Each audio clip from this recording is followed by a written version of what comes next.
வணக்கம். இது crime time. நான் நந்தா. பாலியல் வன்கொடுமை வழக்கில் முன்னாள் பிரதமர் தேவேகவுடாவின் பேரன் பிரஜ்வல் ரேவண்ணா குற்றவாளி என்று அதிரடி தீர்ப்பு வழங்கப்பட்டிருக்கிறது. வீட்டு பணிப்பெண்ணை சீரழித்து வீடியோ எடுத்து மிரட்டிய வழக்கில் DNA சோதனையின் மூலம் சிக்கியதன் பின்னணி என்ன? 2024 மக்களவை தேர்தலை ஒட்டி பரபரப்பான பரப்புரைக்கு மத்தியில் முன்னாள் MP பிரஜ்வல் ரேவண்ணா தொடர்பான ஆயிரக்கணக்கான ஆபாச வீடியோக்கள் இணையத்தில் வெளியாகி நாடு முழுவதும் பெரும் அதிர்வலிகளை ஏற்படுத்தியது. விவகாரம் பூதாகரமானதும் ஜெர்மனிக்கு தப்பி ஓடியவர் பல்வேறு கட்ட அதிரடி நடவடிக்கைகளுக்கு பின்னர் கைது செய்யப்பட்டார். சிறப்பு புலனாய்வு குழுவின் தரமான சம்பவத்தால் அரசியல் பின்புலம் கொண்ட ஒருவர் சட்டத்தின் முன்பு நிறுத்தப்பட்டு நீதி நிலைநாட்டப்பட்டுள்ளது. நடந்தது என்ன?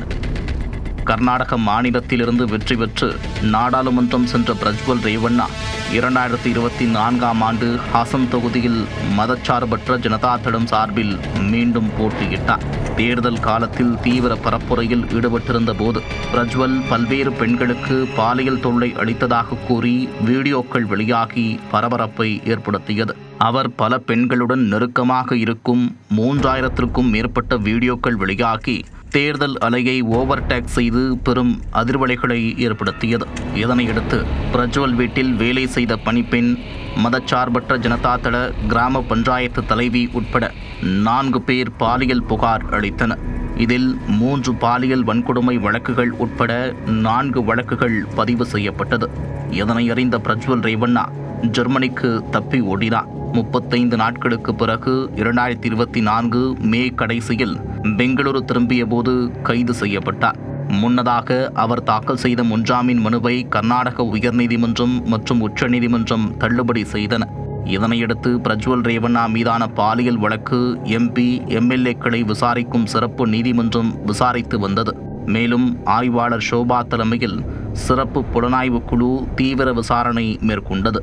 இந்த குழு 123 சாட்சிகளுடன் 1632 பக்கங்கள் கொண்ட குற்றப்பத்திரிகையை 2024 செப்டம்பரில் தாக்கல் செய்தது.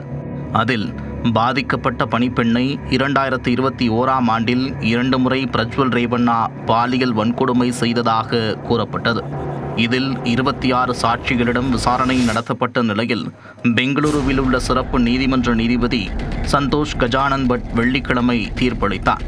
அவர் மீது பதிவு செய்யப்பட்ட 4 பாலியல் வன்கொடுமை வழக்குகளில் பணிப்பெண் தொடர்பான முதல் வழக்கில் பிரஜ்வல் ரேவண்ணா குற்றவாளி என்று அதிரடி தீர்ப்பு வழங்கினார். இந்த தீர்ப்பை கேட்டதும் பிரஜ்வல் ரேவண்ணா கதறி எழுதார். பின்னர் அவருக்கான தண்டனை விவரத்தை நீதிபதி ஒத்தி வைத்தார். இதற்கிடையில் பாலியல் வன்கொடுமை வழக்கில் சிறப்பு புலனாய்வு குழு வலுவான ஆதாரங்களை முன்வைத்ததால் பிரஜ்வலுக்கு தண்டனை கிடைத்துள்ளது. இதில் டிஜிட்டல் மற்றும் தொழில்நுட்ப ஆதாரங்கள் முக்கிய துருப்பாக இருந்துள்ளன. பாதிக்கப்பட்ட பெண் சம்பவத்தின் போது தனக்கு நேர்ந்த கொடூரத்தை தாங்கிக் கொள்ள முடியாமல் அழுது புலம்பிய வீடியோ ஆதாரம் கிடைத்திருக்கிறது.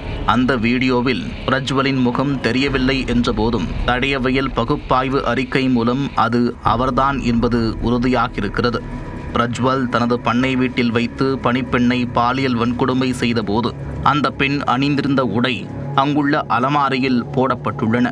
3-4 ஆண்டுகளுக்கு பிறகு விசாரணை அதிகாரி அந்த ஆடைகளை கைப்பற்றி உள்ளார்.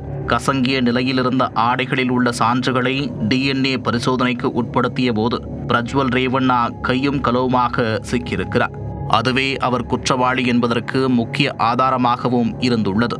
பாலியல் வன்கொடுமை வழக்கு தொடர்பாக பிரஜ்வல் ரேவண்ணா தொடர்ந்து சிறையிலிருந்து வரும் நிலையில் 14 மாதங்களுக்குள் விசாரணை முடிந்து தீர்ப்பு வழங்கப்பட்டதற்கு பல்வேறு தரப்பினரும் வரவேற்பு தெரிவித்துள்ளனர். முதல் வழக்கில் பிரஜ்வல் ரேவண்ணா மீதான குற்றம் நிரூபிக்கப்பட்ட நிலையில் எஞ்சிய 3 வழக்குகளில் குற்றம் நிரூபிக்கப்பட்டால் கடும் தண்டனை விதிக்கப்படும் என்றும் கூறப்படுகிறது.